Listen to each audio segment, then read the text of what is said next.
Nuit. La mer est noire comme du charbon de forge. Les vagues frappent les flancs de bois, et au loin, rien d'autre que l'abîme. Ni lune, ni étoile.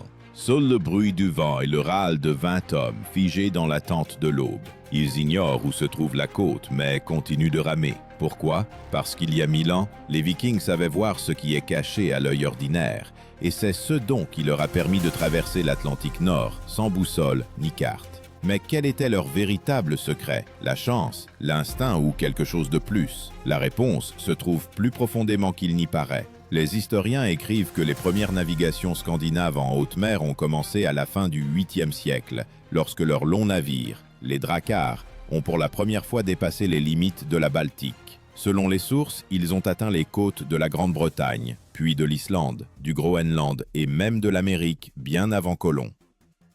Des découvertes archéologiques telles que le site de Lens-au-Médoc à Terre-Neuve confirment, ils y sont effectivement parvenus. Les longs navires mentionnés par les chroniqueurs étaient appelés dracars, du mot dragon. La proue du navire se terminait par l'image sculptée d'une bête, comme prête à déchirer la tempête. Pour les Vikings, ce n'était pas un simple ornement, c'était un symbole de protection et de force. Imagine comment, dans le brouillard gris du nord, apparaît la silhouette d'une telle bête, un dragon de bois, transportant ses guerriers silencieux sur les eaux froides. Mais comment ces navigateurs osaient-ils entreprendre des voyages à travers l'océan, où même les oiseaux perdaient leur direction? Car ils n'avaient pas de boussole magnétique. Elle n'apparaîtrait en Europe que plusieurs siècles plus tard. Ils se fiaient à 3 instruments secrets, la lumière, l'ombre et la mémoire. Chacun d'eux pouvait être un salut ou une perdition. Et ce sont eux qui transformaient l'océan illimité en une carte lisible. Le chemin vers cet art commençait bien avant le départ. On apprenait aux jeunes marins à voir non pas simplement la mer, mais les signes cachés dans son souffle. Comme un chasseur expérimenté lit la trace d'une bête, ainsi le Viking lisait le ciel et l'eau. Leur navigation n'était pas une science, elle était une foi. Une foi en ce que la nature parle à l'homme, s'il sait écouter. Les archéologues ont trouvé dans les sépultures de navigateurs des pierres avec des inclusions transparentes caractéristiques, le spat d'Islande. Ce n'est pas un ornement, mais un ancien instrument, capable de montrer le chemin même sous les nuages. Nous en parlerons plus tard. En attendant, imagine la mer du Nord à l'aube du 9e siècle. Le froid mord la peau, les doigts se crispent à cause du sel, mais dans la poitrine, un feu ardent.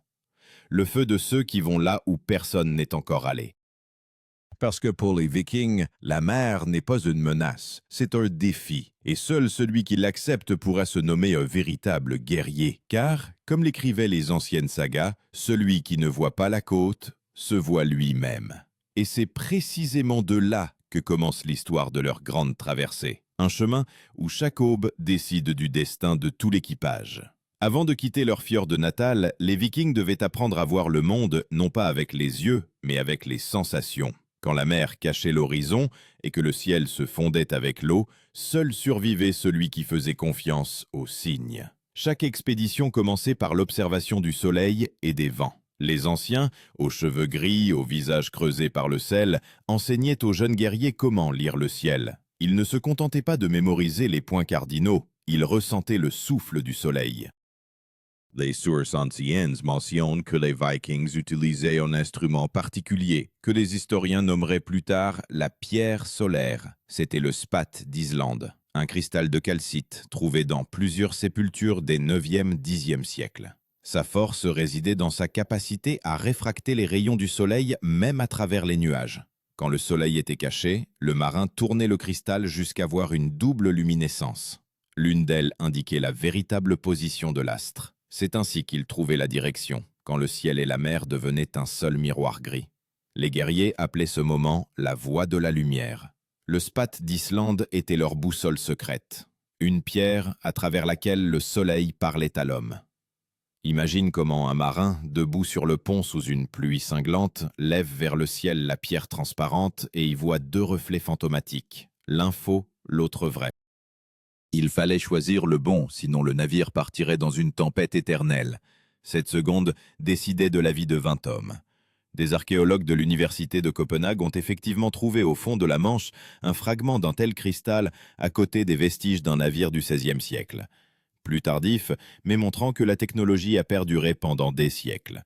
Les historiens estiment que les Vikings la connaissaient bien avant l'apparition de la boussole en Europe. Ce fait renforce la légende selon laquelle leur navigation n'était pas le fruit du hasard mais un système créé sur la base d'observations de générations. Mais la pierre solaire n'était qu'un des 3 secrets. Le deuxième, l'ombre. Le matin, avant de quitter le port, le barreur plaçait une cheville en bois au centre d'une planche sur laquelle étaient gravées des divisions, une planche solaire rudimentaire. Lorsque le soleil se levait, il notait la longueur et la direction de l'ombre pour se souvenir de l'angle sous lequel il se déplaçait ce jour-là. À bord du drakkar, il répétait cette mesure et comprenait si le navire déviait de sa route. Cet appareil était appelé les cadrans solaires du navigateur, un moyen simple mais précis de s'orienter en mer sans carte. Le monde sensoriel du Viking était extrêmement aiguisé. Il déterminait la distance jusqu'à la côte d'après la couleur de l'eau. Plus la nuance était sombre, plus la mer était profonde. Il savait que l'odeur de la vase humide signifiait la proximité du Nil et que les nuées de mouettes ne tournaient qu'où il y avait de la terre. Pour lui, le ciel était une page sur laquelle les dieux écrivaient des indices.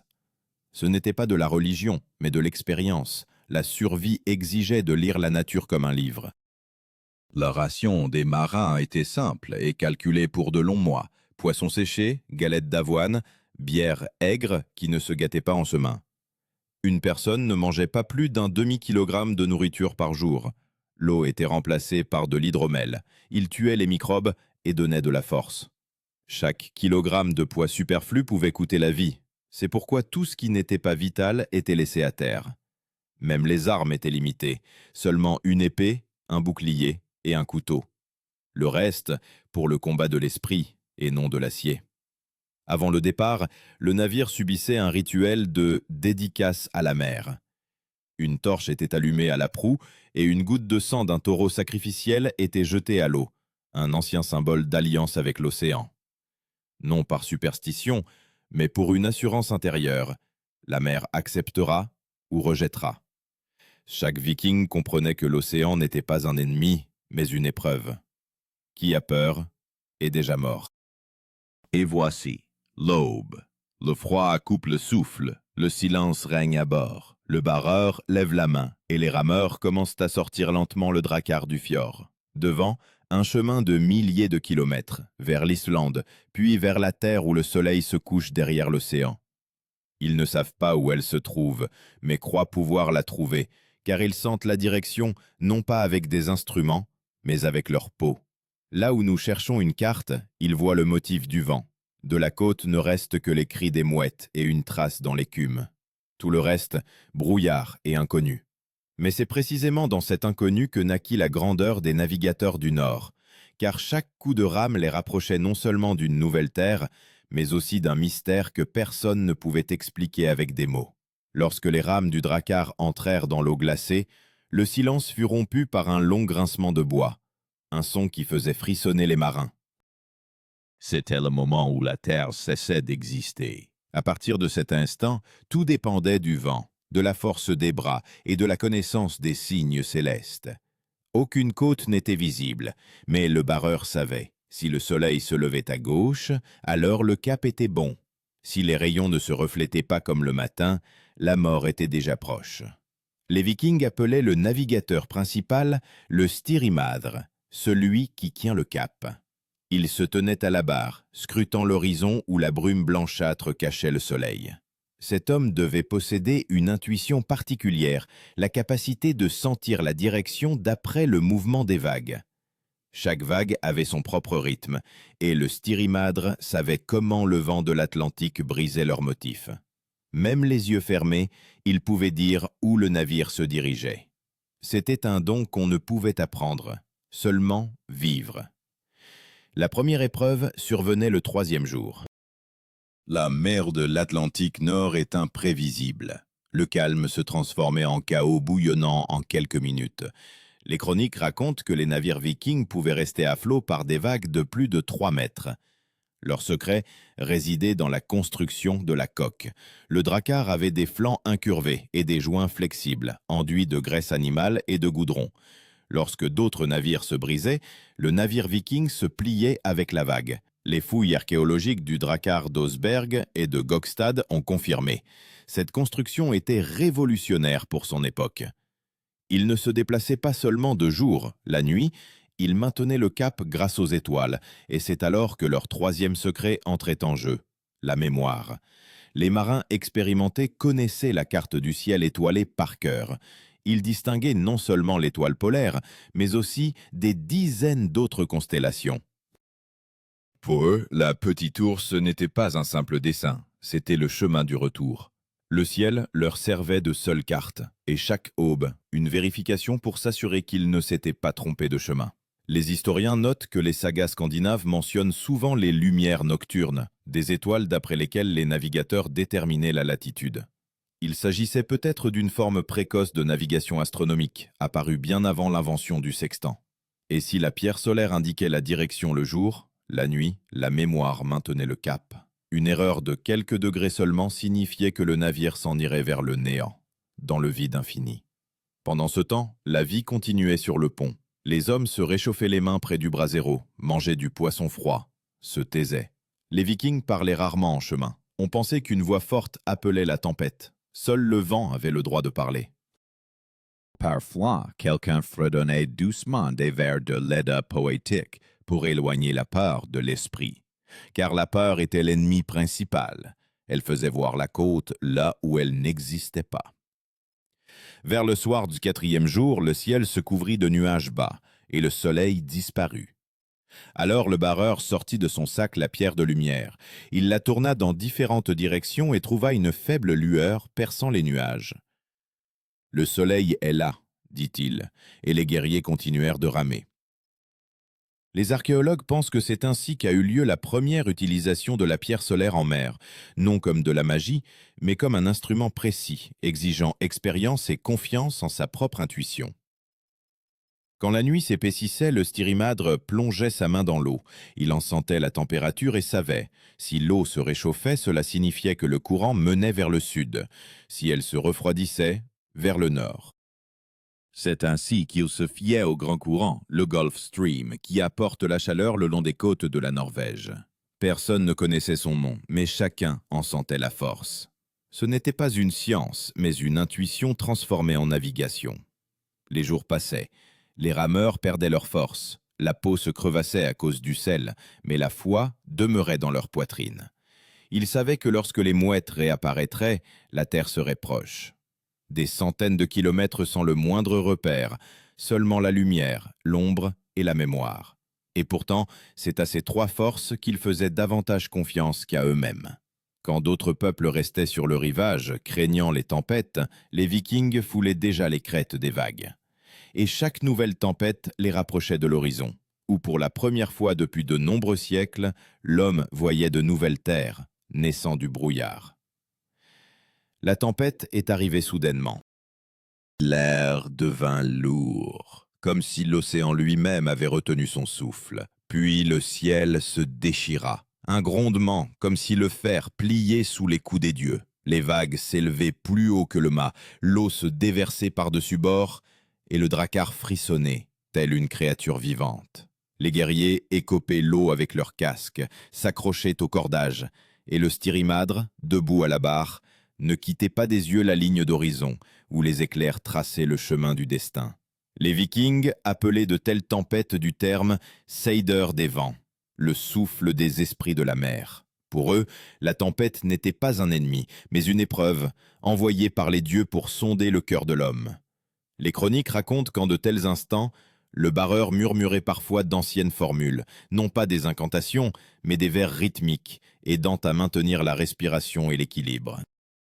Ce n'était pas de la peur, mais une concentration, quand l'homme fusionne avec le navire, et le navire avec la vague. Pendant la tempête, la navigation perdait son sens. Le soleil disparaissait, les étoiles s'éteignaient. Alors, les Vikings s'orientaient d'après la direction de l'écume sur les crêtes des vagues et d'après le vol des pétrels.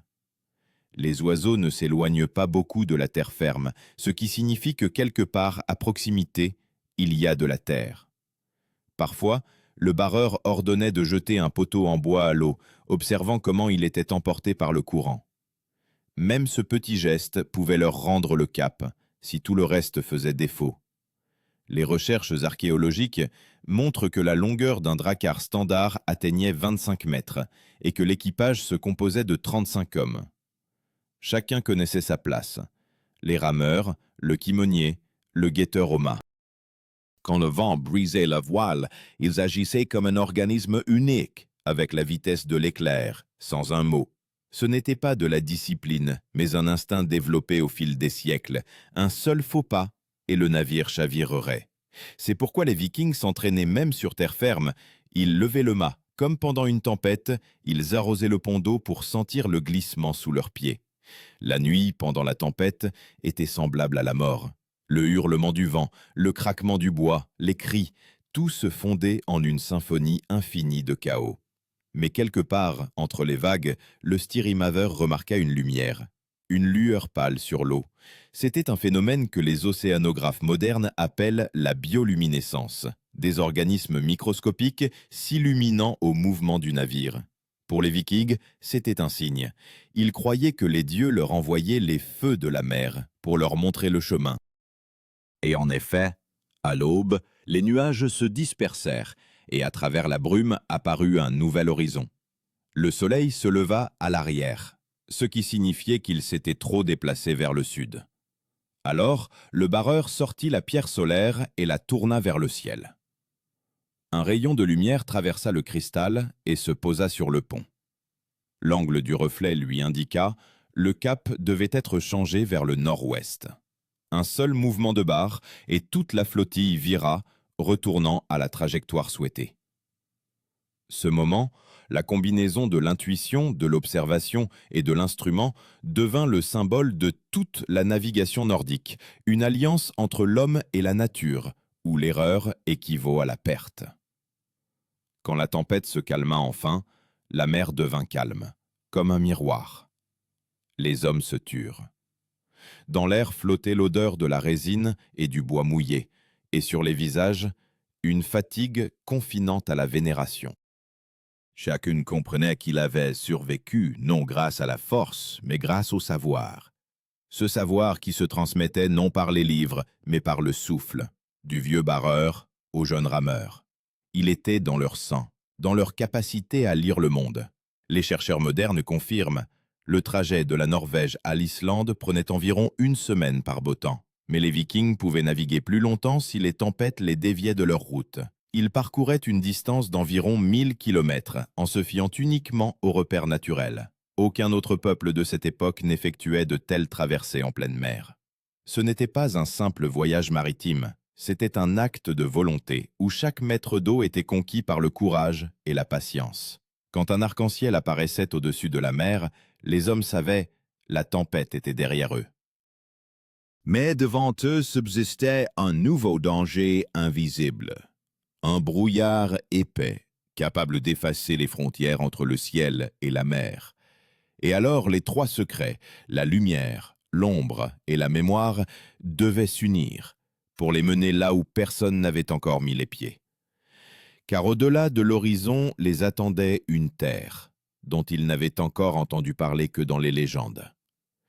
Au 7e jour de navigation, le drakkar avançait lentement à travers un épais brouillard. L'air était imprégné de sel, l'eau semblait visqueuse, comme si la nature elle-même retenait le navire. Les gens parlaient à voix basse. Le brouillard était considéré comme la frontière entre les mondes, où l'on pouvait entendre les voix des marins décédés. Mais c'est précisément ici que se jouait le destin de toute l'expédition. Une erreur d'un seul jour, et le navire s'en irait dans le vide de l'Atlantique, d'où personne n'était jamais revenu. Au milieu de cet abîme laiteux, le barreur sortit de nouveau sa pierre de lumière. Le spathe solaire ne brillait pas, il rayonnait doucement, comme le souffle d'une étoile à travers les nuages. Le Styrimaveur le tenait devant ses yeux, le faisant tourner lentement, jusqu'à ce qu'il capte une ligne de reflet fine, presque invisible. Par là, prononça-t-il à peine audiblement. Et tous crurent. La foi en la direction remplaçait la boussole, et la certitude dans le cœur, les cartes. Les Vikings savaient. Le doute dans le chemin est plus dangereux que n'importe quelle tempête. Les historiens notent que de telles méthodes de navigation lumineuse exigeaient une immense expérience. Un léger écart d'1 degré lors de la traversée de la Norvège au Groenland pouvait augmenter le trajet de centaines de kilomètres. Mais ils étaient entraînés pendant des années. Dès l'enfance, les jeunes apprenaient à observer le ciel, le reflet de la lumière dans l'eau, à écouter le bruit du ressac. C'était une école d'observation vivante, non pas une science écrite, mais une navigation gravée dans la mémoire des générations. Le 8e jour, le soleil perça enfin les nuages. La mer devint calme, presque un miroir. Alors le styrimadre ordonna de hisser la voile. Le tissu blanc aux coutures écarlates se gonfla devant, et le dracard alla plus vite que jamais. Les gens se mirent à parler de nouveau. Quelqu'un se rappela l'odeur de la terre, humide, chaude, qu'ils n'avaient pas sentie depuis une semaine. Cette odeur était sacrée pour eux. Elle signifiait que la vie avait vaincu la mer. Bientôt, des oiseaux apparurent dans le ciel. D'abord isolés, puis des volées entières. Ils volaient bas, vers l'ouest. Pour un marin expérimenté, c'était le signe le plus sûr. La terre était proche. Les guerriers commencèrent à se lever, tendant le cou, scrutant l'horizon. Et soudain, l'un d'eux cria. À la limite de l'eau et du ciel, comme sculptée dans la pierre, apparut une ligne sombre. La terre. Les gens se levèrent d'un bond, levèrent leurs boucliers et crièrent si fort que même le vent se tut un instant. Ils l'avaient trouvée. L'Islande, puis le Groenland, et au-delà, celle qu'ils appelleraient plus tard Vinland, la terre des vignes. Les fouilles archéologiques confirment. Le site de Lansomédose à Terre-Neuve est daté d'environ 1000 ans après Jésus-Christ. Cela signifie que les Vikings ont effectivement traversé l'océan Atlantique 500 ans avant Colomb. Ils l'ont fait sans boussole, sans connaître les longitudes et les latitudes, guidés uniquement par la nature et leur propre sens. Là où le marin moderne s'appuie sur des instruments, il se fiait à leurs yeux, leurs mains et leur cœur. Quand le navire entra dans les eaux côtières, les hommes virent une bande de terre verdâtre, recouverte d'herbes et de buissons. Après 7 jours en mer, cette couleur semblait un miracle. Ils se jetèrent à l'eau, sentant le sable sous leurs pieds, ferme, vivant, réel. La mer derrière eux semblait un rêve. Et alors le styrimather s'agenouilla, posa la pierre solaire sur le sol et dit « La lumière nous a guidés ». Ce moment s'inscrivit dans la mémoire de leur peuple comme la preuve que l'homme peut conquérir l'océan s'il sait écouter la nature. Les historiens modernes écrivent que l'orientation infaillible des Vikings étonnait même leurs ennemis. Les chroniques anglo-saxonnes les appellent « des hommes qui connaissent le chemin sans étoiles ». Peut-être est-ce précisément cette sensation, voir là où les autres sont aveugles, qui en a fait un mythe. Mais derrière le mythe se tenait une réalité, des heures infinies d'observation, la mémoire des générations et un ardent désir d'aller de l'avant, même quand rien n'était visible. Au soir, lorsque le soleil toucha la mer, les Vikings allumèrent un feu sur le rivage de la nouvelle terre. Le feu crépitait, et dans ses reflets, le cristal de spathe solaire s'illuminait d'une dernière lumière. Il n'était plus nécessaire. Désormais s'étendait devant eux la terre qu'ils avaient trouvée eux-mêmes, sans guide, sans carte, seulement par la mémoire et la lumière. Et quelque part au fond de leur âme, chacun comprenait, c'est précisément en cela que résidait leur victoire. Ils avaient prouvé que la navigation n'est pas un instrument, mais la force de l'esprit humain, capable de lire la nature elle-même. La flamme du feu vacillait sous le vent, se reflétant dans les rivets de bronze des casques. Les Vikings étaient assis en silence, fatigués, salés, mais vivants. Devant eux s'étendait une nouvelle terre, et derrière eux, l'océan, qu'ils avaient réussi à vaincre sans boussole, sans carte, sans l'aide des dieux. Seule la lumière, l'ombre et la mémoire les avaient guidés à travers l'obscurité, et maintenant ces 3 forces faisaient partie de leur légende. Les découvertes archéologiques de Lanzo Meadows ont prouvé, ils ont effectivement foulé les rives de l'Amérique du Nord, non pour la gloire, mais pour la recherche des limites du possible. Leur navigation est devenue un pont entre l'instinct et la science. Les navigateurs modernes confirment, les méthodes utilisées par les Vikings sont étonnamment précises, même selon les normes de l'astronomie actuelle. Dans leurs simples pierres et leurs cadrans solaires, la naissance de toute la cartographie maritime. La pierre solaire, les cadrans solaires et la mémoire, 3 instruments, mais derrière chacun se tenait un homme, prêt à croire ses yeux quand le monde est brumeux. Cet art ne se transmettait pas par les livres, il vivait dans les corps, dans les habitudes, dans la respiration. La mer était leur maîtresse, et cette leçon dura des siècles. Quand le Drakkar quittait le rivage, chacun savait, il est possible que tous ne reviennent pas. Mais il fallait quand même avancer. Car leur chemin n'était pas qu'une simple navigation, c'était une preuve de la volonté humaine, capable de transformer le chaos de l'océan en chemin. Maintenant, un millénaire plus tard, nous regardons ces anciens navires dans les musées, les pierres de lumière dans les vitrines, et nous nous posons la question, pourrions-nous aujourd'hui traverser l'océan en nous fiant uniquement au ciel et à notre propre intuition? Que reste-t-il en nous de ceux qui sentaient le monde sans instruments? Les Vikings sont partis, mais leur navigation est restée en chacun de ceux qui cherchent un chemin à travers l'obscurité. Car même aujourd'hui, quand il y a une tempête infinie tout autour, seul celui qui se souvient de la lumière trouve la côte.